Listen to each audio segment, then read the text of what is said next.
observation flies in the face of political wisdom, in that I have strangely observed that most of the 1976 class who boycotted Afrikaans are today proudly enrolling their own kids in the Afrikaans schools. Yes, they are enrolling their kids into the hoerskools, the very language they hated to death. Well, it's just a language, man.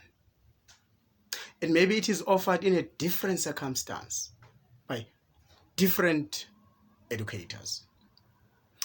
Let us move on from that particular oxymoron.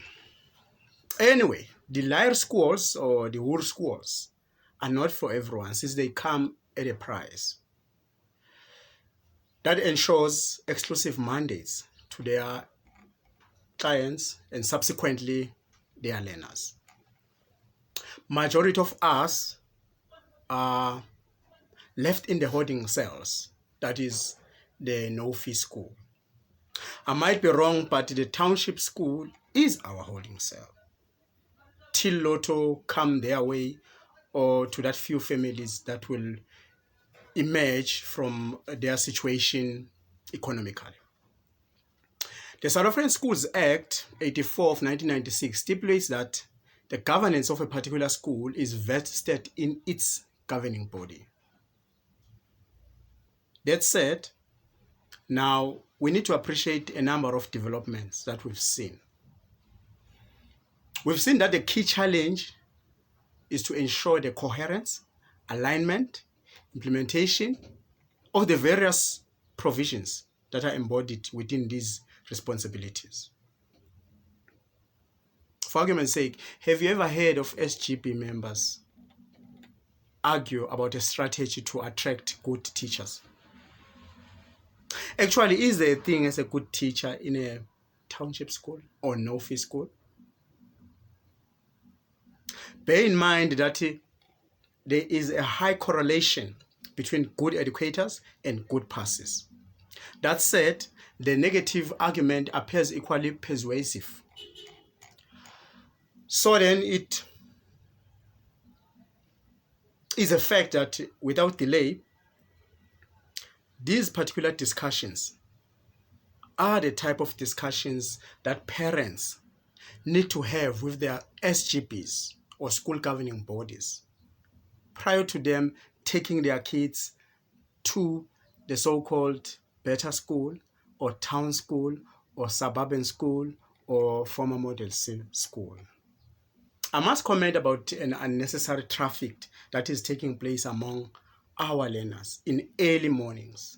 Others are going north, west, east, south. It's just wild, wild west.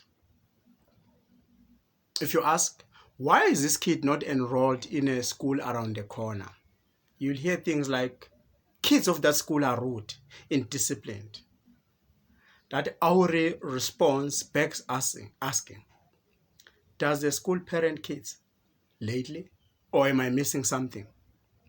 Some mundane talk is educators in township schools are lazy. Principal is not always available. So much about such unfounded innuendos. Fact it is that most kids just jump main reef from Dobsonville unnecessary. Others, well, hit rifle range unnecessary, man. Is this not a latest trend of parents taking shortcuts to problems?